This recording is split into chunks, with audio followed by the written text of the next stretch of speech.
mics. Nobody expected Dallas to go on that run when they went to the finals, right? Like, sometimes it just comes together at the right time, dude. Nobody expected Golden State to put together what they did either. In 2022? Absolutely not. With small ball for like 10 years. Well, okay, yeah, obviously when that first came on, but like even more so the 2022 title, everyone thought that torch was already passed at that point, you know? And it wasn't.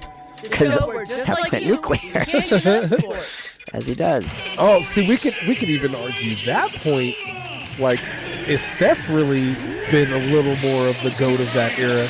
Even though he doesn't have the point structure, like he doesn't have all of that. Well, and then you get into, like, again, the team sport aspect of it. LeBron was probably still the best player in each of those finals in his prime, you know, second tenure with the Cavs days. But, you know, when you got Steph, KD, you know, how that goes. Anyway. Yeah. All right, we got to do the show now. Do we have to? No. Same thing we've been doing the last 20 minutes. I just want to talk sports. Oh, yeah, that's what we Perfect. do. We're here. Welcome to the Sportz Phenz Show. Howdy, everybody. I am Arthur Knight, and with me is Mr. Ryan Ligon. And Mike is on assignment tonight. Literally, his job sent him to the nether regions of Bo Nix's locker room. He's not in the glory hole room. That's for sure. Inside joke for Mike there. It's not but welcome to the show. We are coming to you live from 4300 West Alameda from SoHi Studios. Come on by sometime. Check us out live. You can sit around here and chill. There's a reason why they call it SoHi Cafe, and that's the only part I'm going to say about that. But what I will say is we are also brought to you by iEnvy Vision. iEnvy Vision is devoted to offering affordable and fashionable eyewear. iEnvy Vision is your eye care advocates. Their goal is to provide all with the education and awareness needed to make an informed decision about your vision and health. They are located off of Alameda and Buckley in Aurora, Colorado, but you can call today at 720-762-4290 or book online at ienvyvision.com. They take most medical insurance and Medicaid, so call or book today, 720-762-4290 or ienvyvision.com. That's 720-762-4290 or ienvyvision.com. iEnvy Vision, we see you. All right. You know what we also see, Ryan? What do we see? We see the divisional round is all locked up, my dude. Everybody's got their spots. The Broncos got their number one spot, and they are playing the Buffalo Bills. Before the show, obviously, you know, we do our hot mics coming in, you know, kind of as a cold open, but we were discussing the changing of the guard when it comes to Arthur's lack of basketball knowledge. No. This guy, he's got jokes. No, it's not a lack of knowledge. It's just a different generation. It's just a different generation. No. It's not either one of those things. It's just a changing of the guard. Sometimes we were arguing over who's the GOAT. But the thing is we both have already agreed a couple of years back that it's Jaylen Brown. That it's I can't even do the show. Sorry. We're going off the rails on a crazy train here because Ryan comes in just swinging. Anyway. Always. Sorry. I'll let you finish your thought, I guess. That's probably the respectful thing to do. My bad. That's not what we do on this show. We're not professional or respectful. Don't you start today. So the Denver Broncos are playing the Buffalo Bills, and I guess we are definitely going to see if it's a changing of the guards because the last of the Mohicans when it comes to perennial playoff quarterbacks, put it that way, perennial playoff quarterbacks, that's hard to say. Say that fast. Perennial NFL MVP quarterback candidates, sort of thing. Yeah, I mean, we're talking the big four. We're talking Burrow, Allen, Mahomes, and Jackson. Yes, right. And so the last one in that name or that phrase of names was, you know, the Bills quarterback, Josh Allen. I don't know why I said his name like that. I listen to local radio and they say that like they say his name like that all the time. All right, we'll say it like that from now on. Allen. Josh Allen? Question mark? I swear it's because I listen to local. I don't even know why I did that. That was subconscious for sure. Anyway, so Josh Allen is going to be coming into the Mile High City, and trying to dethrone the Denver Broncos, man. So we're gonna play a little. We did this last week with KJ. You know, I forgot to go back and watch to see if any of his predictions came true. I think he was almost dead on again. Like it's kind of crazy how he was a little high on the Chargers. I do recall that. Yeah. I think that's the only one. Yeah. But he was almost. That's why I said almost dead on. Like he was almost dead on. Yeah. And the Chargers, I still think. I don't know. Anyway, the Harbaughs, man, I don't know. They're you don't so like revered. The Harbaughs? They're so revered. They win. Only one has won though. No. Both have won a Super Bowl? Well, he's won a national championship. What? Is that not a win? Does that not count? Why? Because he had, some guy sitting in the crowd, like, taking plays guy, and stuff. CFB guy. This guy doesn't watch any college. I watch a little bit, just enough, just enough. I watch just enough, man. This guy watches a fluid amount, like a abnormal amount of college football. Abnormal amount. Oh my God. He's like, what is abnormal, right? You live in the South for a couple years, and all of a sudden you're abnormally into college sports. It's crazy, man. Crazy. Well, I mean, you just threw it into an NFL conversation. We're not talking about... You said they haven't won anything. I just said he was a national champion. I felt like that was a relevant point. In the NFL. Okay. All right. In the NFL. He's won an NFC championship. He's been two. Yeah, he's been to a Super Bowl. He hasn't puts won him in the 1% of all NFL coaches ever. Sorry. Is that 1%? Is that a 1%? There's a lot of coaches that have been. It's got to be under 5%. Come on. Okay, he's in 5%. There's a coaching carousel every season. I'll concede 5%. I would be shocked if it wasn't 2% or less. I'll concede 5. All right. I will concede 5. I will not concede any less. It's the same coaches that go every other year. I mean, every freaking Super Bowl for the last 20 years has been Mahomes, Peyton Manning, or Brady. Like, it's not that many, man. Like, right. Just proved my point. Changing of the guard. Anyway, all right. So we go do. You heard it here first. We're gonna do a little game we call "Who You With." All right. So we got like common firings, or more 5 to 10% are fired before traded. Nice. There's no Vinny would have fixed snapped for that ass. Yeah, no fixed annual percentage for NFL coaches trades because they are rare. I think the Broncos did trade to get Sean Payton. They did make a trade to get him as their coach. That's the one. That's the only one they list. He's still signed to New Orleans. They and He's still under contract with New Orleans when he quote unquote retired. And Cardinals to Buccaneers, Bruce Arians. Yeah, if I were New Orleans, I'd be pissed right now. But I'm not in New Orleans. I'm in Denver, so I'm loving this. So anyway, all right. So Ryan, I almost called this man Brian. Wow. I might have gotten punched live on television. Would not have gone over well. Nope. Talk about pushing a button. Yeah. There. Do I even know We've actually you? had that conversation in private. I might have gotten punched in the face live on television. For all my Ryans out there, if you, especially if you were part of the world record here last year, Brian. It's Ryan, not Brian. He makes sure. Nice to meet you. What's your name? Ryan? Brian? Ryan. Oh, nice to meet you, Brian. With an A. Every single Ryan has experienced it. All right, man. Who you with? Who you got? Bills or Broncos? Of course. I got. I don't trust this guy. He's gonna pick the Bills. Watch. What? Go ahead. I'm just gonna. He's still salty about his Green Bay team right now. He's still salty. Packers. No, I mean I got the Broncos, man. All right, who you with and why then? I'm trying to tell you. Okay, I'm sorry. I keep interrupting. No. Yeah, I know. It's not so fun the other side of it. I get it. Yeah, so that's good.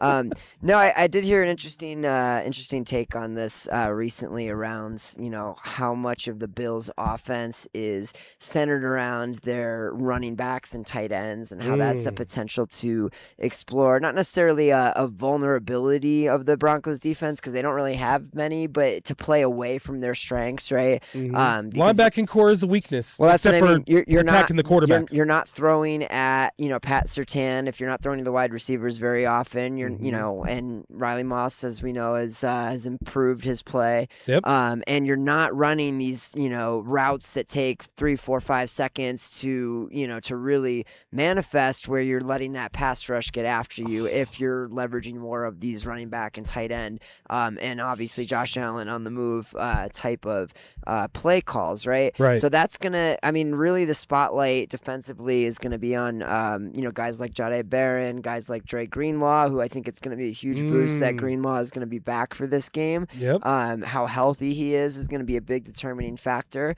But this is a very different game than last year. This is a better Broncos defense, an offense that's slowly starting to find its footing. Even a better Broncos offense, and a worse Bills team. Let's call it for what it is. They're not a bad Bills team. Obviously, they had a lot of success this year. That boy Bosa still got game. He can get after the quarterback on defense. Good call. Josh Allen. I think his health is going to be a factor too. I think he got 3 different injuries in that Jacksonville game, and he's probably had a little bit of adrenaline wear off since then. So we're going to see how his throwing hand looks. We're going to see how his knee looks. And I think what was the other one, a head injury, but he avoided a concussion, something like that. I think it's. Are you talking about for the Broncos? Talking about for Josh Allen. Gotcha. I think it's going to be a close game. I do. But I think that close game. Like, what do you think? Like, less than 3 points, 7 points? Yeah, I mean, definitely 1-score game. Okay. I think it may come down to who has the ball last. It may come down to, who can force more turnovers, right? And Josh Allen's done a lot better job protecting the ball as his career has gone on. Don't get that part twisted at all. But Sean Payton, I think he made some comment about he's gonna run the ball on his play sheet for this game. Like, he understands how important controlling the clock and keeping his defense fresh is going to be for this one. All I know is we've seen different versions of Bo Nix at different times throughout the season. The one that I watched in person against Green Bay, almost a month ago, was time's going fast. It's a man that's capable of winning this game if he can step up and make big throws, because this Bills defense is going to give him openings, and it's going to be a matter of if he can take advantage of them or not. We've talked a lot about Sean Payton pulling those wrinkles out of the playbook that that they don't have on tape yet this year. So he's going to have open men. They might play zone defense. They may force him to put together 10-play drives instead of throwing the deep balls that he likes to throw. But if he can stay disciplined, if he can, hit the open men, and I'm hearing a lot of ifs. What do you want to? Who's going to win the game? Broncos. I said that. Did you?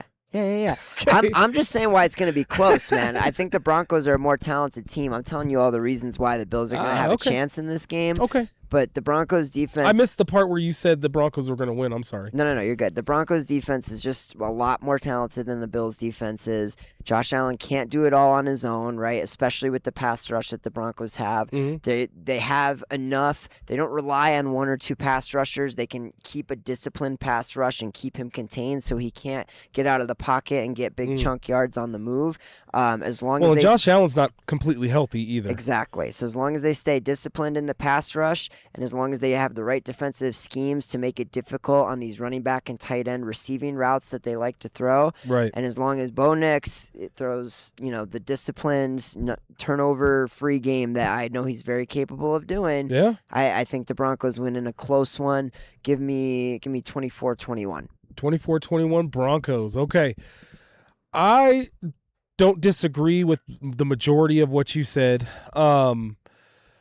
I actually almost agree with 100% of what you said. I do think the Broncos are going to win. It might be a tighter game than I would like, but I think it will be a little more high scoring, only for the fact that the Bills do have Cook, and Cook has been on fire. I mean, he's averaging 94 a game, and the Broncos have struggled to stop the run. Now, if the Broncos can continue to do bend but not break defense to where they allow a team to run the ball between the 20s, and then when they get into the red zone, they shut them down and they're kicking field goals or they're knocking them out of the field goal range with sacks, then fine. The Broncos will most likely win this game, and it'll actually be closer to a blowout. But I don't think that's going to happen. I think, like you said, it's going to be a closer game, but I think because the Bills are going to be able to run the ball a little bit more, it's going to put a little more pressure on the Broncos secondary, and it will be a little bit of high-scoring game. I think it'll be more like a 30-27. Interesting. 30-27 type game. I think the Broncos do open up the playbook for Bo Nix. I also think that the Broncos may try to control the clock and not allow Josh Allen to get on the field. They do have I think they do have a way that they can run the ball effectively, just enough like they have been in every single game. It might be a little snoozy. It could be a snoozer again. I don't know why I'm thinking it's going to be a high-scoring game. I have a gut feeling that it's going to be a high-scoring game. I do. I think it's going to be a high-scoring game. It's going to be 30-27, and most of that 27 points for the Bills is going to come late in the fourth quarter. There's going to be the Bills trying to come back and just not having enough time or not having enough plays to get it done. But I think the Broncos still get it done at Empower Field. I mean, they only lost once against a team that was really, really hot at the time. And the Bills beat them. The Bills did just beat them. But I think the Broncos are going to be so well coached and so well prepared. I don't think they're going to blink. I don't think even if the Bills come out and score their first 2 drives, I don't think the Broncos will blink. Yeah, I really don't. They haven't at all this season. Even when they lost against the Jaguars, they didn't blink. They didn't really blink. They still played all the way until the end. It was a losing effort, but they still played all the way until the end. And I got the Broncos. I mean, call me a homer. It's cool. I'm wearing all Broncos gear. I'm obviously going to choose the Broncos to win that one, but I think it will be a little bit more high scoring than I would even like. I want it to be 13-10. Personally, I don't mind these defensive battles. Might see a 13-10 game, honestly. I mean, you might. You made the point yourself, right? I think James Cook and, being a leading rusher in the NFL, that run game is, the Bills' path to victory if they're going to win this game, right? Is getting out in front and controlling the clock. And whoever controls the clock wins this game. And forcing Bo Nix to try. And granted, like you said, the Broncos are very composed when they're behind late. They've been there many times this year, and they've found ways to win. Right. But, if the Bills get down, yes, Josh Allen is known for his fourth quarter comebacks, but the way to beat this Broncos team is not to let that Broncos pass rush go after you 10 times in a row and expect that you're going to beat that over and over and over again in order to win the game. Because on the other side of that coin, if the Broncos score in their first 2 possessions, the Bills, the only time that I've seen the Bills come back is against the Patriots this season. Every other time they've gone down by more than 2 scores, they've folded like origami. That was 21-0. That was a big comeback. That was a big comeback. That was a huge comeback. That was in New England, too. So they can do it on the road. Josh Allen, is not going to lose his composure either. Especially against a young quarterback. And that's where I my biggest fear is that Josh Allen just finally becomes Josh Allen. That everybody thought he should be the past few years. Sure. And he honestly, if the Bills do win this game, knock on wood, the Bills win the Super Bowl. I'm sorry. I don't care what anybody says. There's not a team except for maybe the Texans that has a defense that can stop that offense or that run game. I don't feel it. You don't like the Seahawks defense? I mean, the Seahawks have a good defense, but I think that he could carve them up. I really do. I think that they could, not just him, but I think that the fact that he has James Cook to run the ball and control the clock. Sure. And if they can get past that Broncos defense, they can beat the Seahawks defense. Like, they can beat them. The Texans is the only ones that I would say would have a chance at beating them. That was such a bad matchup for Pittsburgh. They never had a chance against that defense. They really didn't. They did not with that quarterback. All right. Speaking of not having a chance. No, I'm just kidding. So another game on Saturday is the 49ers versus the Seahawks. Who you with? I found this really interesting, the amount of times in the aftermath of the 49ers win over the Eagles, how people were like, upset. I didn't see that upset coming. And it was like, am I watching the same sport as everybody else? Like, I watched an Eagles team that was completely dysfunctional all year. Right. Like, yes, they found ways to win ugly games repeatedly, right? But the offense never looked impressive at any point in time. Their defense was good. Don't get it twisted. Their defense was good. And that was, similar to a few other teams this year in the playoffs, how they were able to win as many games as they even did. But, the Niners were okay on defense for all the injuries they had. And that offense was, one of the best offenses in the league for the last month and a half, basically. I mean, they went about 5 weeks in a row going into that, Seattle game where they had a chance to get the 1 seed, just absolutely steamrolling people, you know? Yeah. And it's, we're talking about Kyle Shanahan here. He's been there. He's done that. He's got one of the best playbooks in the NFL. And that pedigree strong. And this Seahawks team is still young. McDonald's first year in the playoffs, if I remember correctly. And obviously, Darnold had his first actually good big game of his whole career against San Francisco. And I don't know if you heard this today because I know you were at work. But I also know you do follow sports all day, but Sam Darnold is questionable for an oblique strain or something. Oh, really? Yes. Okay. So I wanted, before you give your absolute pick, I figured you might want to know that. Sure. So he is questionable. So it could be the backup QB. God, he played here. Now I can't think of his name. Mac Jones. No, is it Mac Jones? I think it's Mac Jones, isn't it? Or no, that's San Fran, isn't it? Yeah, San Fran has Mac Jones. It's I know who you're talking about. God, what is that boy's name? Yeah, Drew Lock. Yes, Drew Lock. Thank you. Sorry, I thought you were talking about San Fran. Yeah, so all that to say, this is the game with the biggest spread this week. It's a 7-point favorite for Seattle. I think that's probably overblown. I think, the 49ers are going to definitely show. They know each other well. This will be the third time they see each other divisional this year. Game. It is going to be a competitive game. And Sam Darnold, even if he does play, is going to have a lot to prove after the way that 14-win Minnesota team folded last year, right? Yeah. All that to say, I still think the Seahawks win this game. Even with Drew Lock? Couple reasons, though. So even with Drew Lock, yes. That is... Wow, I got to hear this. They call it the 12th man for a reason. That's an extremely difficult place to play. Okay. I think that Seahawks defense is right there with the Texans and Broncos defense as one of the most dominant in the league. They can win a game on their own, right? And don't forget, the 49ers offense and all the success that you saw last month and a half, George Kittle just ripped his leg apart, and he's done for the rest of the year. Yeah. So he's a huge part of that offense, and now you're talking about, yes, you still have your main weapon in Christian McCaffrey, and yes, he seems to defy father time and time again, especially from the perspective of the running back position. Right. But that man has the highest usage rate in the NFL this year. Ever. Exactly. It's been nuts. They've asked so much of him, and now... Not just this team. Yeah. The team before him, too. And now to put him out there, and arguably the toughest place to play, arguably the best defense in the league, and his second best, take attention away from me guy is not in the game. Yeah. That's a lot to ask Christian McCaffrey to carry the load on. And you saw the last 2 weeks, they were able to, to really not stop him, but slow him down a lot in each of the last, against Philly and then against Seattle previously. So I think it'll be a close game. Again, especially if Sam Darnold doesn't play. But give me the Seahawks by 3. Copy that.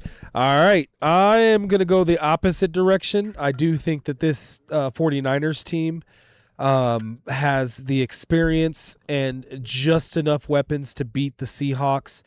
I still think it'll be a close game, just like you said. Mm-hmm. I'm not going to embellish too much on that. I'm just going to, leave it at it'll probably be a low-scoring game. Yeah, to be honest. Say so, for sure. This is probably like 17-14 or something to that effect. Yeah. I'll call it. That's my score for this game. 17-14 49ers. All right, and then on Sunday, this is my upset of the weekend. I think the Texans go into the Patriots, and I think they actually do beat them. I think this is going to be a very low-scoring game. It might even be like 10-7, 10-6, something like that. But I think that this defense is so dominant right now, and they're playing so well. And even though Schaub didn't play very well in the wild card round, I don't think he's never had two bad games. Well, not never. Very few and far in between has he had two bad games back to back. And I don't think I've ever seen him do that in the playoffs, have 2 back-to-back games to where he played bad. Sure. And the book is out on him. Like, everybody has film on him, and they're starting to take away things, but they're still finding ways in Houston to win with that dominant defense, very similar to the Denver Broncos. Now, of course, they didn't win 14 games like the Broncos did, but the Texans is a very formidable opponent. And if they do win and the Broncos win, the Broncos are going to have a very tough task getting past them for the second time. Like, they barely by the skin of their teeth beat them the first time. And a part of that was because the Broncos kind of knocked Schaub out. You know, low key, everybody wants to say that it was an illegal hit. It wasn't. Schaub just got hit and didn't slide enough, didn't slide early enough, and helmet to helmet happened. So I don't want to say the Broncos got lucky, but it was a very thin margin. They definitely didn't dominate in that damn game. I could tell you that. I watched it from end to end.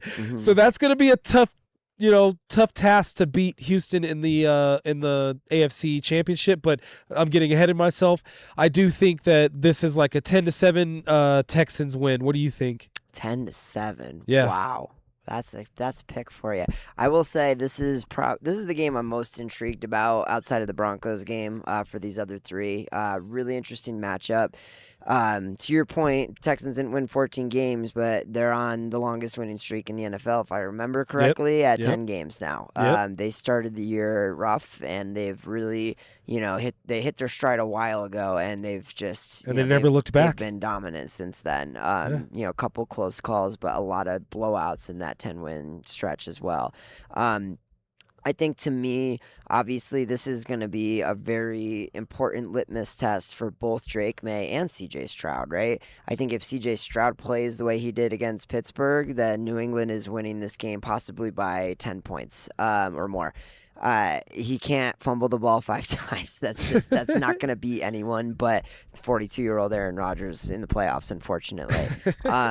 As good as that defense is, I'm sorry. This New England team is young and inexperienced, and they still have vulnerabilities, but they've won 14 games for a reason. They don't beat themselves. They don't. They don't make a lot of mistakes. No, they have a ceiling as far as the things that they do well, but they're very well coached by Mike Vrabel, and they by not beating themselves, that wins you a lot of games. Their in the offense NFL. is efficient too. Yes, their offense is efficient. Drake May struggled a little bit last week.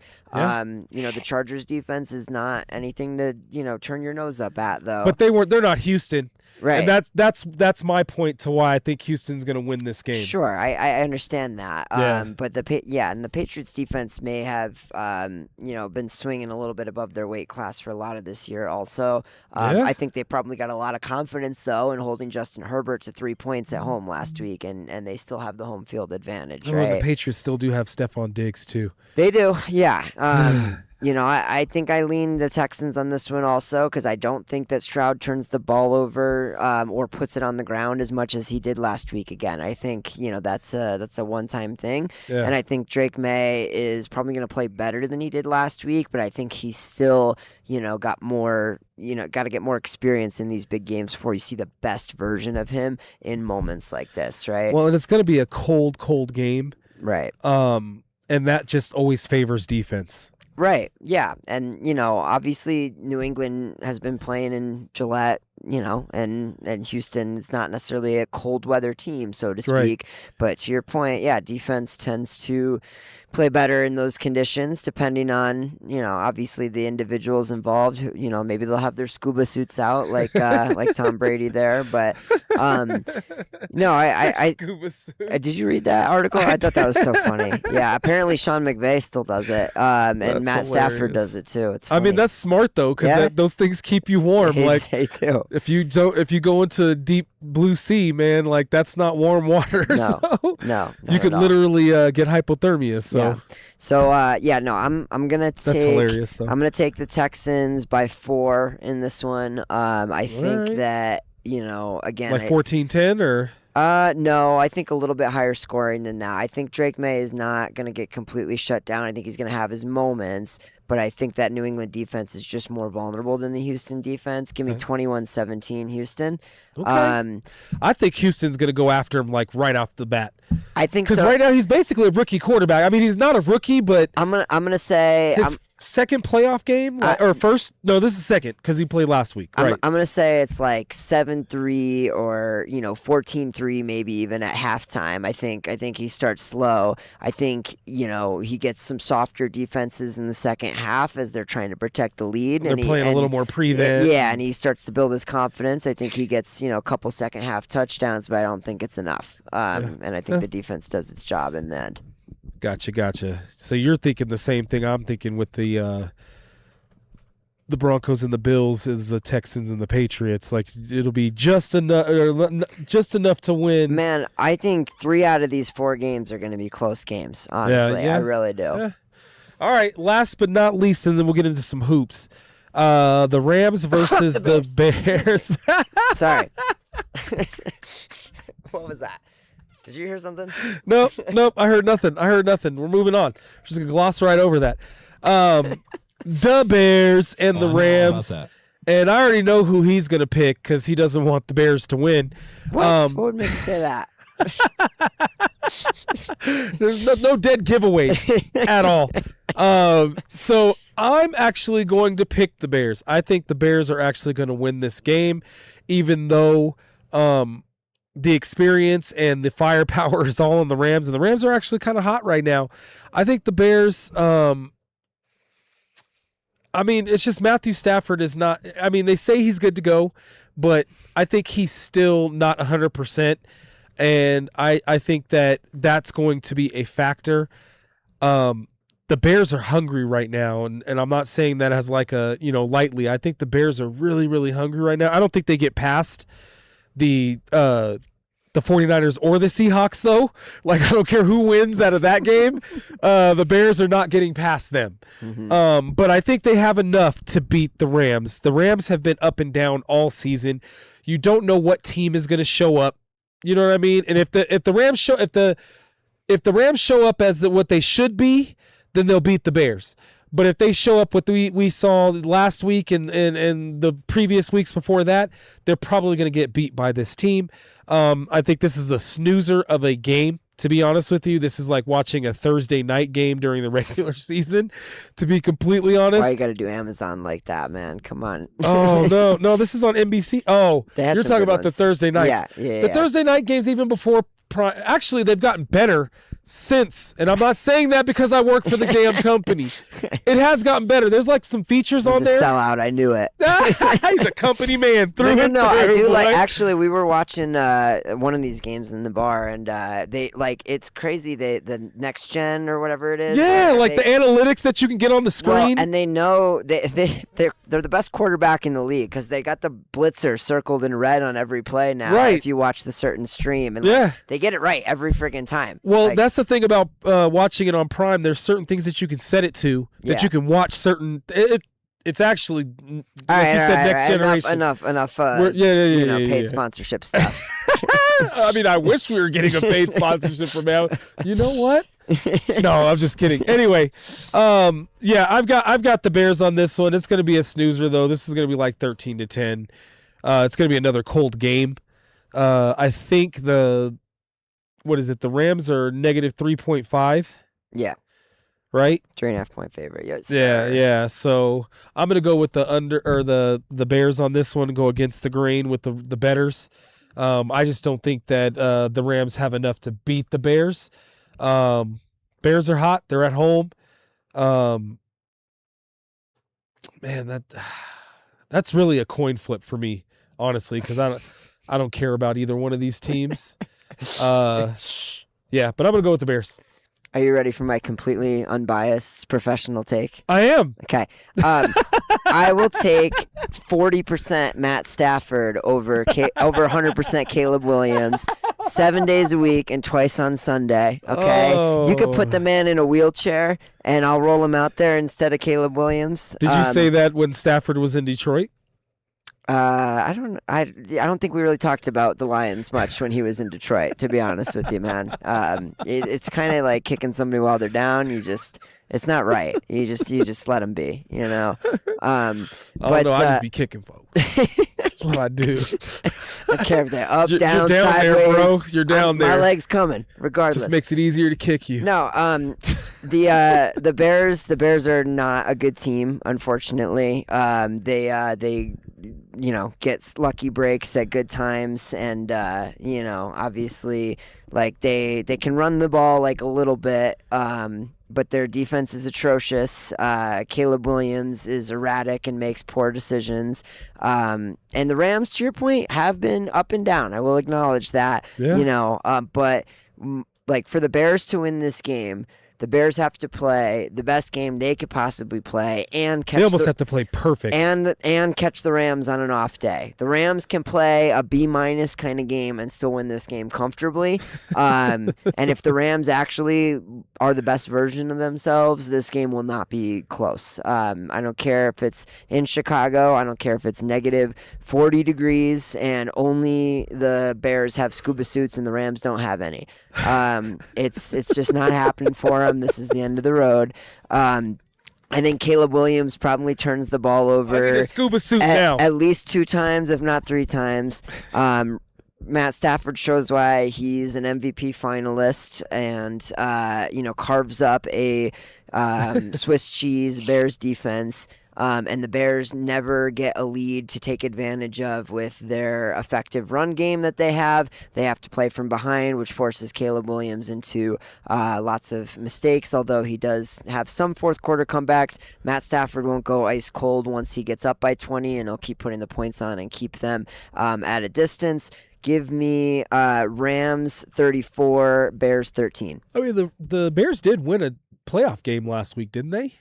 What? The Bears did win a playoff game last week, didn't they? Bears didn't play last week. I don't know what you're talking about. They didn't? They didn't at all? No, they didn't play last week. Okay. Yeah. That didn't happen. No. Okay. No. I was just watching highlights of us not recovering onside kicks. I don't think any games were played last week. There were no games. As far as Ryan is concerned, all NFL stopped last week. There were no games that were played. There's only the divisional round. 34-13 Rams. You heard it here first. 33-14. Jesus. So that's the only blowout you've called for the week. Okay. Yeah, for the weekend. That one's not close. Okay. Yeah. That's just hatred. Hey, I'm not mad. If it was the Raiders and it was my team, like I'd feel the same way. Like I'm not gonna lie. Caleb Williams he's clutch in the fourth quarter. I'm thinking he'll put up 10 of those 13 in the fourth quarter after the game's over. It's got to count for something. Wow. Okay. All right. Ben Johnson won't make eye contact with Sean McVay when he shakes his hand because. Never mind. I already used up my one cuss word for the day. You did? Yeah. Oh, okay. All right. Let's move on to some hoops, dog. Because I want to talk basketball. Okay, sounds good. Yeah. Because we could talk football all day. We could talk basketball all day. Scores right now in the NBA, and Ryan's probably not going to want to hear one of these. No, I know what's going on with the Celtics. I get it. They're not out of it, though. They're only down by 3 with 7 minutes left. They were down like 15 at one point in this game, so they've clawed back. Okay. Yeah. I see you, or 19, Boston. Actually, I see you, Boston. Well, it's 94-97 right now. They just hit a 3. So it's 97-97? No. Okay, I was going to say, do I need to refresh? We've got Detroit over Phoenix, 105-102. We've got OKC over Houston 92-83, which is weird because OKC hasn't been scoring as much. They exercised their demons a couple nights ago. Yeah, I think that was just a kind of a giveaway game for San Antonio, to be honest with you. You think so? I think so. I think San Antonio kind of has their number. I really think they do. I don't think they want to meet them in a playoff series. That's for sure. The Thunder don't want to meet San Antonio. Yeah, they definitively don't. Speaking of San Antonio, they are beating the snot out of Milwaukee right now, 89-61. Yeah. In San Antonio. And then you've got Dallas. What happened to Milwaukee, dude? Up by my 12. goodness. There's dysfunction. I mean, last year, you remember we were talking about this when we were working together, when they fired their coach and then brought in a coach when they were winning. Oh my gosh. And I'm a Celtics fan, so you don't think I'm going to support Doc Rivers, but like that, I mean, I still don't understand that decision, dude. Like, they have been going ever since. Right. Ever since. Nobody can deny that. They have been going down ever since that move was made. Whatever that other dude's name was, I don't remember because he was only head coach for like a third of 30 the season, seconds. But give that dude another chance, man. Yeah. We're stumping for him. This is us stumping for you, dude. If you need us to campaign for you with our 75 followers. Whatever your name is, we would hire you. Join the Sportz Phenz. We'll give you a platform.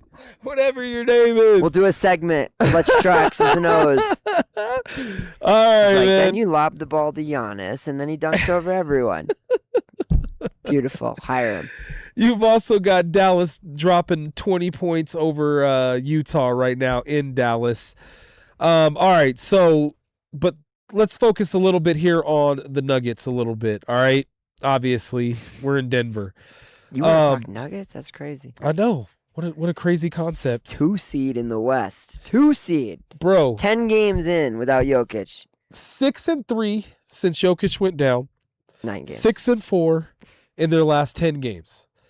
Yes, some of those losses were really, really ugly, especially to like MPJ in Brooklyn. I know you wanted that one. Oh my God, I wanted that game so bad.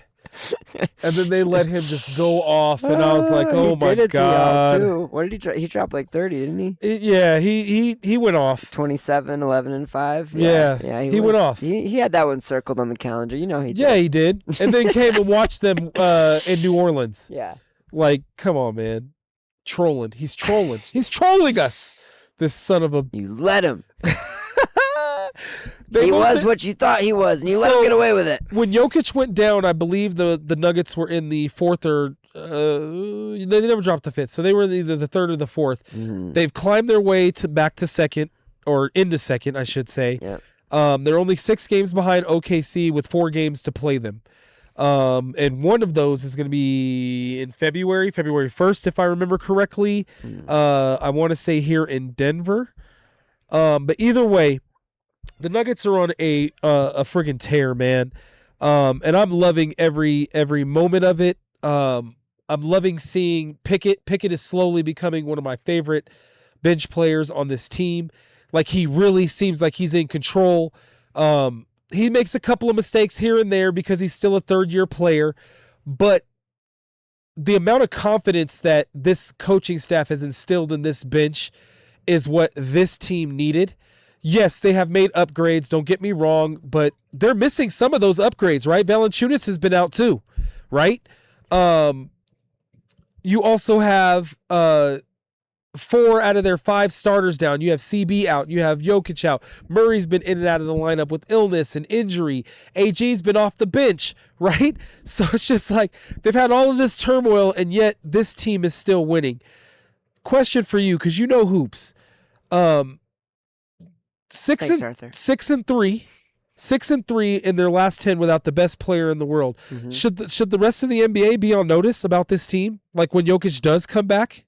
I mean, if they're paying attention, yeah. Like, for whatever it's worth, like, this is the story of the Jokic era Nuggets has been, don't completely burn to ashes when he sits on the bench for 5 minutes, right? It's always been, hey, if we could non-Jokic minutes. If we could just run a 0 plus minus lineup out there for 10 minutes a game while Jokic is not on the floor, then we can go so far, because when he's on the floor, it's like unheard of differentials. this is what you were hoping, if you were whatever their previous GM's name was. I always forget his name. This is what you envisioned when you were begging Mike Malone to draft Calvin Booth. Sorry. Yep. Begging Mike Malone to play all these draft picks. That they would be like able to have depth affordably for this prime portion of Jokic's career. And I think you gave credit to the coaching staff at one point. I mean, I think we have to appreciate the coaching staff, but reel that in a little bit. They've kind of had their hand forced by, as you said, every veteran on the team other than Hardaway missing significant lengths of time. Here's why I'm going to let you finish your thought, but here's why I give them credit. Yes, it's a bit of a new coaching staff, but Adelman was on the bench as the assistant coach, the offensive coach, before he took the head coaching role, right? Yeah. Most of his assistants were in that role as well, developing all of these players. Right. So that's why I give them credit, instilling the confidence in these players that they can play on this level, i.e. Pickett, i.e., Spencer Jones, etc. Sure. These guys that are just stepping up and stepping in, just like what's that boy's name that tore his Achilles last year and is playing backup right now because Valanciunas is out. God, dog, what is that boy's center? name? Yes. Oh, I don't remember his name. Sorry. No, it's okay. Anyways, but the point is... No, you're talking about Deron Holmes. Holmes, yes. Thank you. I was going to get there eventually. I was like, you're not about to give Zeke Naji a shout-out, are you really? No. That's how far we've come? No. Hey, he might be tradable now, though. I know. I'm so happy about that. It's just, man... we were talking about this in text thread. I don't hate Najee. I think Najee could be a good player. I don't hate Najee. I don't. He's just a number one. He's a late number one pick, and he has fumbleitis. Every time he touches the ball and he goes up, the ball gets swatted out of his hands. He drives me nuts as a basketball fan. Be strong on the ball, Zeke. Bruh. You're watching this. You're 6'10", strong bro. Hands. You're 6'10". Dunk the ball. Why are you going up for layups? Dunk the ball. Anyway, it's his biggest pet peeve. It is one of my biggest pet peeves. He would never watch another forward take a layup till the end of time if he could help it. Not if you're above 6'7", you should never be. No layups allowed. No layups. You should be dunking the ball every time. I don't care if it's a turnaround hook shot. Nope. You get to the free throw line, you elevate, sir. Free throw line or below, you need to be dunking the. No, I'm kidding. Anywhere around the dunker spot, though. Yeah. Yeah. That's why they call it the dunker spot, not the layup spot, the dunker spot. Anyway, I digress because this fool knows how to poke the bear. He's going to get me going down a rabbit hole. They don't call it dunker spot for me, I'll tell you that. No, but this is the fun part now, right, is watching what this looks like as you get CB back, as you get Jokic back, of course, as, Gordon and Murray get closer to 100%. Right. And can you integrate the new, transform Payton Watson into that lineup effectively, right? I'm so glad you said that. This dude went through a metamorphosis. He's butterfly Payton possessed Watson by Jokic now, right now or something. We watched Caterpillar Payton Watson struggle inconsistently on the bench for years. He's butterfly Payton Watson now. Agreed. He's ready for his $30 million a year bag. He's here. He's crossed the threshold. And right? here's why he needs to be starting over Cam Johnson going forward, even when Cam Johnson comes back. This I want to hear. Because of the fact that he already has the continuity and camaraderie with this team. With Spencer Jones? Not even just Spencer Jones. Like he already knows how to play with Jokic. He already knows how to play with Jamal Murray. He already knows how to play with CB. He already knows how to play with AG. Now he's been without, three of those or two of those those names listed in the past few weeks, and he has thrived. Excuse me, the Denver Nuggets need Payton Watson on that starting lineup for defensive purposes. The fact that he's emerged but that's why he needs to move into the starting role, is because now he can score. When you need him to score, he can score. You can start using Payton Watson in that role that you were utilizing Murray and Jokic in those extended minutes as a starter. Instead of using Jokic and Murray, You can now use Payton Watson to score points on the bench and play with the bench players that he's been playing with right now. You can utilize him in that way, but also have AG, CB, and him as a wall. Who are you going to score? How are you going to score? You have to have 4 highly tuned scorers on your starting lineup to score against that defense. I mean, I think the Nuggets defense still has some questions to answer. Let's not go too crazy here. Right now they do. Now they do. I'm talking about when full strength. Sure. So Jamal Murray, CB, Payton Watson, AG, and Jokic. Mm-hmm. Okay? That's your starting 5. And you have at least 2 defensive liabilities out of that 5, and you've got other. The only 2 that you have are your offensive firepower. I understand that, but you also have lineups in the playoffs that are going to have 5 defensively capable, 5 offensively capable people. Maybe not to the extent that Jokic is, or even Murray, or whatever. But he adds to the cover up of. Jokic plays defense. He makes it easier for Jamal Murray to hide, for sure. Jamal Murray is the only defensive liability, and Jamal Murray still plays fairly good defense. Sure. It's just that he's smaller than most guards. Right. That's his only issue. It's not even that Jamal Murray doesn't play defense or play good defense, except for the Steph Curry's, even the backup point guard that you guys have, both of your guards, White is bigger than him. Peyton Pritchard? He's smaller. Well, yeah, not Pritchard. Derek White, you're talking about? Derek White and what's the shooting guard that you got from Portland? Why can't I think of his name? Anthony Simons. Right. Yeah. So both bigger guards than him. Simons is he's a little bit of a pushover, but that's okay. Yeah, but he's like 6'6". Yeah. He's not 6'4", 6'3". Well, that's what I mean. He's got a little more size, and the majority, except for maybe like De'Aaron Fox. We've learned from MPJ though that size does not equal defense, right? No. But I'm saying that because of the fact, like Murray is a stout defender. It's just that most of the time when he's defending, that he gets on a switch out. It's against a forward. It's a guy that's 6'7", 6'8".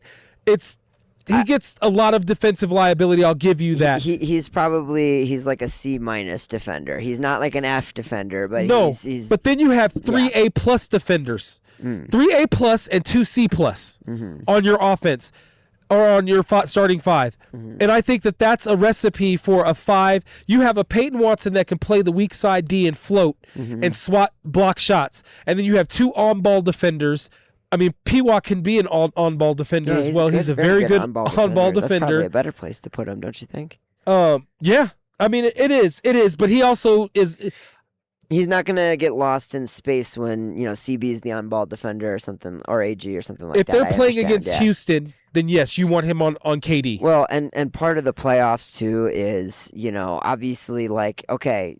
Do you match up with this one star a little bit? Great, but it doesn't matter. You have to throw, bodies on bodies at the best players in the league to slow them down consistently for a 7-game series, right? Yeah. You could be defensive player of the year, and if the guy's getting the same, the talent at the offensive side of the ball in this league is if the guy's getting the same look for 7 games, eventually he's gonna figure it out, right? It's just a tough matchup for any team. Yes, they're like Payton Watson's emergence. They can switch. Payton Watson's emergence gives this team a lot more depth than we already thought they were a deep team when they were healthy, right? But this just takes it to a level we didn't expect it to be at, right? What's going to be interesting is how, to your previous point, I almost called him Michael Malone. I'm so sorry, David Adelman. How David Adelman chooses to stagger these lineups when you hopefully get everybody back healthy again, right? Because that's been, one of the Nuggets' main strengths is, their core group of guys has logged so many minutes together that, playing with each other is, it's like looking at the back of your hand, right? You know where your boys are going to be at all points in time, right? Right. And what is that lineup? That's Jokic, that's Gordon, that's Murray.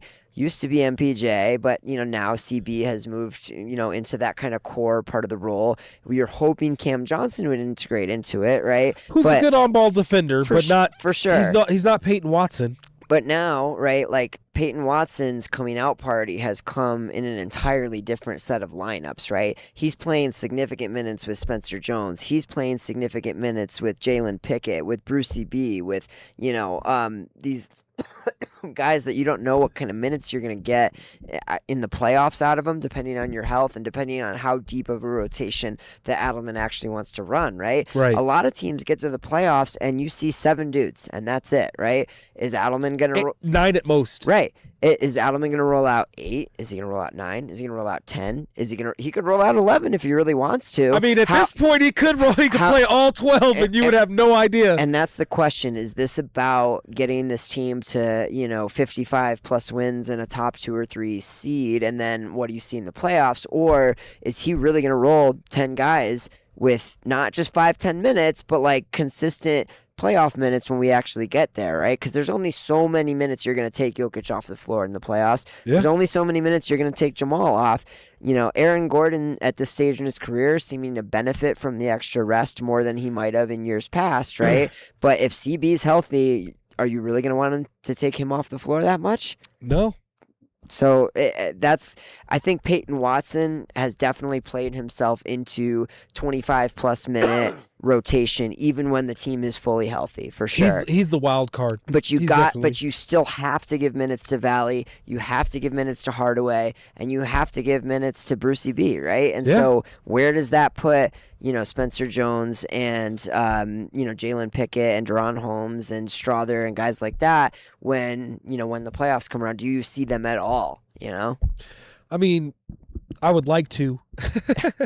For sure. I think we would all like to. They've definitely earned the opportunity. And here's the thing: how often are you fully healthy in the playoffs? Right? If that's truly your issue, is you got too many healthy and capable bodies. Best problem you could hope to have. Oh, right? That is the best problem. More than likely, NBAs can be a war of attrition, and the problem works itself out by this person's not 100% or this person, whatever. But if they do get a stretch of time where everybody's healthy, it'll be very interesting to see how Adelman manages that and tries to keep the momentum that he's built with the younger part of the roster. Well, here's the thing. It seems like he would be able to pull all 5. He wouldn't even have to keep a starter on anymore. He has figured out a way to win with the players he has, and I think that he would be able to just play with the bench players and still be able to win. Those non-Jokic minutes are now no longer a factor. Yeah, but those lineups are fine in the regular season. But you're telling me? Oh no! I'm talking about now, now. Okay, gotcha. Right now, going forward in the playoffs. To your point, you probably won't see all the way down to Pickett. Especially if both Jamal, CB, and Hardaway are all healthy. Right. Those are the only 3 guards you're going to see on the floor. They're not going to play Hardaway at the 3 like they have been because it's not going to be a necessity. It's just not going to be needed. Sure. But real quick, just to change gears before we run out of time here, because I do want to talk about these it weirded me out because I got this notification for the ESPN the power rankings. The power rankings, yes. And so I agree with them for the most part, and we're only going to go through about the top 5. Mm-hmm. But here's the reason why it weirds me out that the Nuggets were so low. Before this one, they were in 7th. Right? Now they're in 4th, okay? But here's the reason why it's weird. Because according to Yahoo Sports, there's only 2 teams that are the most favorite. And they're both in the West. They're both in the same division. They're both playing solid basketball. One's playing a little more solid basketball than the other. But Thunder in Houston? No, it's Denver and Oklahoma City. Oh. So Denver's plus 700 to win the championship, and Oklahoma City's plus 115. Sure. Everybody. 115. That's nuts. That is nuts. That is nuts. So in the power rankings, they have. Excuse me, my nose is getting all. Who's number 3? Like you jump from 115 to 700. Where does it go after 700? Dude, that's what's crazy, Ryan. Like seriously, get ready for your mind to be blown. I'm ready. So the Detroit Pistons, who are number 1 in the East, plus 1,600. Yeah, that makes sense. The New York Knicks, number 2, plus 1,200. Knicks are a joke. Boston, plus 2,000. Toronto plus 15,000. And their number, Philadelphia is lower than Toronto and has plus 5,000. Where's the next West team? All right, going to the West, plus 1,200 San Antonio. Yes. From Denver. So basically, they're giving 3 teams a shot in the West, and nobody And really. nobody else. Yeah. I mean, you could argue San Antonio's got similar odds to Detroit. It looks like, right? Yeah, But they that's have about almost it. exactly the same, or exactly. No, they have a better odds. Oh, they got the Knicks. New with York better has odds than the Detroit. Knicks have better odds than Detroit. Yeah, it's because there's more people making bets in New York. Now, than I in would Detroit. never go off of betting. I would never. But I'm talking about a course you would go contrast off of. here. Okay, Sure. so we've got 1 minute here. So Oklahoma City in this power rankings from ESPN is number 1. Okay, obvious choice. Detroit Pistons number 2. Yeah. Number 3, San Antonio Spurs. Number 4, the Denver Nuggets. Number 5, the Minnesota Timberwolves. Mhm. Now, the Minnesota Timberwolves are plus 3,000, so not bad. But that's just weird. That doesn't. Why does that not correlate to me? That just doesn't make sense to me. It seems like the bettors are only giving the chance to Oklahoma City and Denver. San Antonio and the Knicks are like right there, but Yeah. I mean, yeah, I, like you have to remember when you have a team as dominant as Oklahoma City coming off of a title, that's going to skew the odds for everybody else, right? Okay, now, that's fair. Now the whole thing is if the San Antonio beats them, they could still lose to somebody else, right? So that's what you're seeing there. So they're saying. So what you're saying is, whoever beats OKC or can beat OKC They're immediately is winning the championship. Exactly, Is right, what they're saying. Exactly. Okay. And then in the East, same thing. Like you know, they don't expect the East to win, but a couple teams get those 1,200 kind of odds because somebody's got to make it to the finals out of the East, basically. Right. You know. But Okay. anyway, Okay. I mean, you made that make sense to me. Like that just. that's what I'm here for, Arthur. I'm not a bettor. I'm here to make things make sense and to say, fuck the Bears. All right. With that said, we will see y'all next week. We appreciate y'all tuning in. We definitely appreciate y'all liking and subscribing on all social media at Sportz Phenz with the Z's. We will see y'all next Thursday at 7 p.m. Mountain Standard Time. Same channel, same place. Peace.